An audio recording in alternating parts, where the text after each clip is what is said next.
পদৰ পৰা তেখেতক বৰ্খাস্ত কৰা হ'ল। এই বিষয়টো আমি আলোচনা কৰিবৰ কাৰণে আজি ইয়াত আহিছোঁ। লগতে আৰু এটা বিষয় হৈছে যে আমি গম পাওঁ যে ইতিমধ্যে যে বিধানসভা ইলেকশ্যন আহি আছে। তাৰে আমাৰ আৰু এজন বিপ্লৱ চৰকাৰক কি ষড়যন্ত্ৰ কৰি সিহঁতে মানে ধ্বংস কৰিব বিচাৰিছে আৰু লগতে মণ্ডল পদৰ পৰা তেখেতক কিয় অপকৰণ কৰা হ'ল। বিপ্লৱ চৰকাৰত যদি ভুল ভ্ৰান্তি একো নাই সি তেখেতে স্পষ্টীকৰণ দিবৰ কাৰণে আমি অনুৰোধ জনাইছোঁ।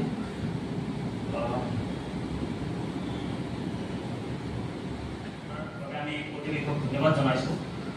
লগতে আমি দেশ স্বাধীন হোৱাৰ পৰা অনুসূচিত জাতিৰ বিশেষ পৰিৱৰ্তন হোৱা আজিলৈকে দেখা পোৱা নাই। স্বাধীনতাৰ পিছতো বহুতো দল সংগঠনে আহি আমাক বহুত প্ৰতিশ্ৰুতি দিছে যদিও আজিলৈকে আমাৰ অনুসূচিত জাতিৰ কাৰণে এনেকুৱা বিশেষ একো কৰা নাই। ডিমৰীয়া বা দিছপুৰ আমাৰ জন্মসূত্ৰে ডিমৰীয়াৰ আজিলৈকে কোনো এজন বিধায়ক বা আমি মন্ত্ৰী আজিলৈকে ডিমৰীয়াৰ পৰা আমি দেখা পোৱা নাই।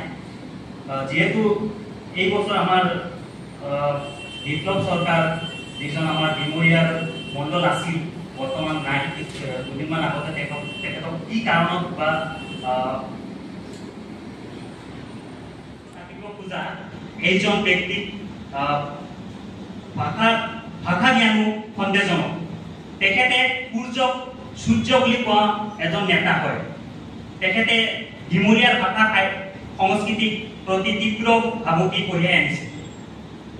উপৰোক্ত বিষয়টোৰ সমূহৰ ওপৰত বিশ্বাস ডাঙৰীয়াৰ নিজৰ স্থিতি স্পষ্ট নকৰিলে ডিমৰীয়াবাসী ৰাইজে ভৱিষ্যতৰ বিপ্লৱ চৰকাৰ ডিমৰীয়া সমষ্টিৰ এজন যোগ্য প্ৰতিদ্বন্দ্বী হোৱাৰ আকাংক্ষাৰে ভুগি সুজিত বিশ্বাসক ষড়যন্ত্ৰ কৰি সভাপতি পদবীৰ পৰা আঁতৰাৰ বুলি উত্থাপিত অভিযোগটো ডিমৰীয়াবাসী ৰাইজে সত্য বুলি ভাবিবলৈ বাধ্য হ'ব। লগতে পদতে নীতি আদৰ্শ শ্লোগান আঁতৰাই থকা বিজেপি ৰাজ্যিক সভাপতি দিলীপ শইকীয়া ডাঙৰীয়াক দাবী জনাওঁ যে বিপ্লৱ চৰকাৰৰ বিৰুদ্ধে হোৱা ষড়যন্ত্ৰৰ এক নিৰপেক্ষ তদন্ত হওক আৰু তদন্তৰ শেষ নোহোৱালৈকে বিপ্লৱ চৰকাৰক মণ্ডলৰ সভাপতি পদটোৰ বাহাল ৰখাৰ আৰু সুজিত চৰকাৰক বিগত 2-3 দিনৰ ভিতৰত খৰচ কৰা প্ৰায় কেইবা কোটি টকাৰ উৎস বিষয়ে ৰাইজক জনাবলৈ আৰু এক তদন্ত সমিতি গঠন কৰিবৰ কাৰণে অনুৰোধ জনোৱা হ'ল। বিজেপিৰ কাৰ্যালয়ৰ সম্পাদক সুশান্ত বিশ্বাস যিজন এজন কাছাৰৰ বা কৰিমগঞ্জৰ বাসিন্দা হয়, তেখেতৰ ইয়াত কিবা জড়িত আছে বুলি আমি গম পাইছোঁ। ডিমৰীয়া সমষ্টিৰ পৰা নিৰ্বাচন খেলাত আশা কৰি তেখেতে লাখ লাখ টকা খৰচ কৰি আছে। আমি দুবছৰত দেখা পাইছোঁ যে তেখেতে 2 বছৰ ধৰি কণ্টিনিউৱাছলি তেখেতে ডিমৰীয়া অঞ্চলৰ বিভিন্ন ঠাইত গৈ তেখেতে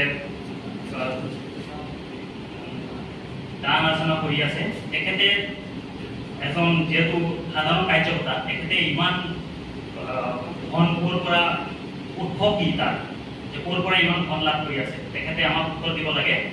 আৰু লগতে বিজেপিৰ ৰাজ্যিক সভাপতি আমি দিলীপ শইকীয়া ডাঙৰীয়াকো অনুৰোধ জনাইছোঁ যে তেখেতে ইমান টকা ক'ৰ পৰা পাই আছে।